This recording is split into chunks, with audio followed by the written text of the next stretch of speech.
स्वागत है मित्रों। कहानी को आगे बढ़ाते हुए जैसा कि हमने देखा था, एन के डैड के लैब में लैन के ऊपर एक्सपेरिमेंट होता है जो लैन के लिए किसी टॉर्चर से कम नहीं था।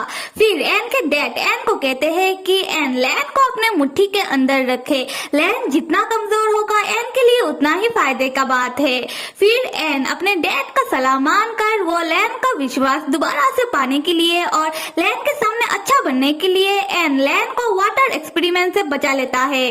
पर लैन तब गुस्से में ज़ॉम्बी बन जाता है और एन के ऊपर हमला करके एन को घायल करके लैब में तबाही मचाकर वो लैब से भाग निकलता है। अभी एक गली का सीन दिखाया जा रहा है जहां वही 3 गुंडे भाई साहब खड़े होकर आपस में लैन के ही बारे में बात कर रहे थे। वो लोग कह रहे थे कि उन्होंने एक फर्स्ट ईयर के स्टूडेंट के हाथों से पिटाई खा लिया। ये बात वो लोग अपने बॉस को कैसे बताएंगे। और दूसरा गुंडा भाई साहब कहता है कि अगर उसे वो बच्चा जिसने अपना नाम लैन बताया था वो मिल जाए तो वो लैन को सबक सिखाएगा। तब फर्स्ट गुंडा भाई साहब कहता है कि ऐसा करने के बारे में सोचना भी मत, क्योंकि लैन को तुम तो क्या 10 आदमी मिलकर भी उसका कुछ बिगाड़ नहीं सकते, क्योंकि ये बच्चा बहुत ही स्ट्रॉन्ग है। और तीसरा गुंडा भाई साहब कहता है कि अभी हमारा बॉस आ जाएगा तो बिना डरे तुम लोग बता देना कि हम लोगों ने एक बच्चे के हाथों से पिटाई खा लिया। उसी वक्त हम लैन को देखते हैं जो अभी एक ज़ॉम्बी है और बेसुध होकर उसी गली से गुजर रहा था। तब 3 गुंडा भाई साहब का नजर भी लैन के ऊपर पड़ता है और वो लोग कहते हैं कि देखो ये तो लैन है। दूसरा गुंडा भाई साहब कहता है कि शैतान का नाम लिया और शैतान हाजिर। फर्स्ट गुंडा भाई साहब कहता है कि लैन इस वक्त यहाँ क्या कर रहा है।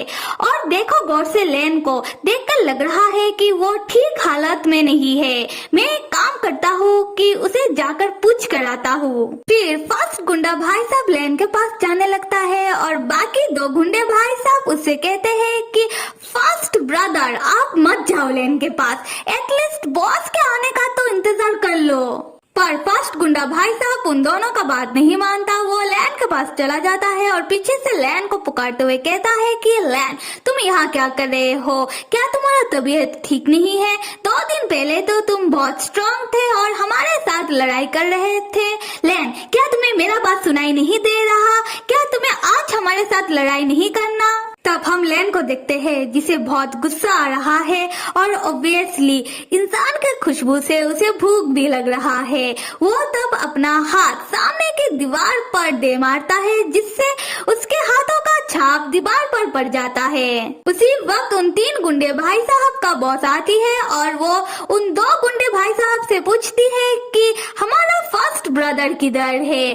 तब वो 2 गुंडे भाई साहब उनके बॉस को लैन के बारे में बताते हैं कि कैसे पहले उन्होंने लैन के हाथों से पिटाई खाया और अभी लैन यहाँ आया है और फर्स्ट ब्रदर लैन से बात करने के लिए गए हैं। तब उन लोगों का बॉस कहती है कि क्या तुम लोग एक फर्स्ट ईयर के स्टूडेंट के हाथों पिटाई खाकर आ गए? खैर कोई बात नहीं। और क्या कहा कि वो लैन इधर आया है, तो चलो मैं भी जाकर मिल लूं। आते हैं लैन के और लैन तब फर्स्ट गुंडे भाई साहब से कहता है कि यहाँ से चले जाओ। फर्स्ट गुंडा भाई साहब को तब लगता है कि लैन को शायद उन लोगों से लड़ाई करना है, तो वो लड़ाई के पोजीशन में आ जाते हैं और लैन से डरते हुए कहते हैं कि क्या तुम्हें सच में हम लोगों से अभी लड़ाई करना है? लैन उनसे दोबारा कहता है कि यहाँ से चले जाओ। फर्स्ट गुंडा भाई साहब नहीं मानते तो लैन उनके ओर देखकर कहता है कि क्या तुम्हें सच में यहाँ से नहीं जाना? तब फर्स्ट गुंडा भाई साहब लैन को देखकर डर जाते हैं, क्योंकि लैन एक ज़ॉम्बी बन गया है तो उसके पूरे शरीर में ब्लू मार्क दिखाई दे रहा है और उसका आंखों का कलर भी व्हाइट हो चुका है और साथ में उसके आंखों से खून टपक रहा है। उसके बाद लैन फर्स्ट गुंडे भाई साहब के ऊपर हमला कर देता है उसे खाने के लिए और लैन जैसे ही फर्स्ट गुंडे भाई साहब को बाइट करने ही वाला होता है उसी वक्त उन लोगों का बॉस आती है और फर्स्ट गुंडे भाई साहब को बचाने के लिए अपना हील उतार कर लैन के सर में दे मारती है, जिससे लैन का ध्यान उन लोगों के बॉस की ओर आता है और लैन उन लोगों के बॉस के ओर बढ़ने लगता है उसके ऊपर हमला करने के लिए। तब गुंडे भाई साहब लोगों का बॉस जिसने पहले ही अपना खंजर निकाल लिया है वो उस खंजर से तुरंत लैन के ऊपर स्टेप कर देती है, जिससे लैन जमीन में गिर जाता है और उनका बॉस को लगने लगता है कि लैन शायद मरमरा गया होगा। तब हम फर्स्ट गुंडे भाई साहब को देखते हैं। वो अपने बॉस को देखकर उठकर खड़ा होता है। तब उसके कान से खून निकल रहा था। इसका मतलब लैन ने फर्स्ट गुंडे भाई साहब के कान में बाइट कर दिया है।